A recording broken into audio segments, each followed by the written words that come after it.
ভারত মাতা কি, ভারত মাতা কি।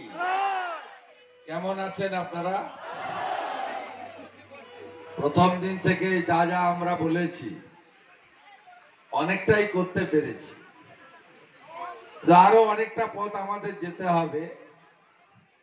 তার জন্য দুটো শব্দ আমাদেরকে স্বীকার করতে হবে, একটা হলো ধৈর্য আর একটা হলো সহ্য। আমরা যদি লক্ষ্যে অবিচল থেকে অর্জুনের লক্ষ্যভেদের মতো ধৈর্য এবং সহ্য রেখে এগোতে পারি, তাহলে নিশ্চিত